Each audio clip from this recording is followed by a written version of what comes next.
స్వామి వివేకానంద జీవితం యువతకు స్ఫూర్తిదాయకమని తిరుపతి రామకృష్ణ మిషన్ కార్యదర్శి స్వామి సుకృతానంద అన్నారు. తిరుపతి హరే కృష్ణ రోడ్డులోని రామకృష్ణ మిషన్ ఆశ్రమంలో స్వామి సుకృతానందం మాట్లాడుతూ ప్రతి సంవత్సరం జనవరి 12న స్వామి వివేకానంద జయంతిని పురస్కరించుకుని జాతీయ యువజనోత్సవం నిర్వహించడం ఆనవాయితీ అని తెలిపారు. స్వామి వివేకానంద జయంతి సందర్భంగా 3 నుండి 7వ తరగతి విద్యార్థులకు డిసెంబర్ 24న, 8 నుండి 10వ తరగతి విద్యార్థులకు డిసెంబర్ 25న, అలాగే ఇంటర్మీడియట్, డిగ్రీ విద్యార్థులకు డిసెంబర్ 30, 31 తారీఖుల్లో వివిధ అంశాల్లో పోటీలు నిర్వహిస్తున్నామని తెలిపారు. పోటీలు ఉదయం 10 గంటల నుండి సాయంత్రం 4 గంటల వరకు ఆశ్రమంలో జరుగుతాయని తెలియజేశారు.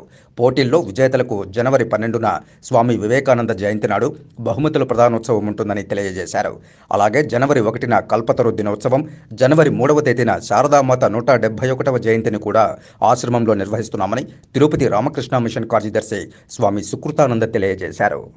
కాంపిటీషన్స్, చిత్రలేఖన పోటీలు, అలాగే హై స్కూల్ లెవెల్లో 8, 9, 10వ తరగతులకు ఆ సంస్థల్లో హై స్కూల్లో వ్యాసరచన పోటీలు పెట్టి దాంట్లో ఉత్తీర్ణమైనటువంటి సెలెక్ట్ అయినటువంటి ఒకరు మొదట 2 ప్రైజులు వారు ఇక్కడికి వచ్చి మఠానికి వచ్చి వక్తృత్వ పోటీల్లో పాల్గొంటారు.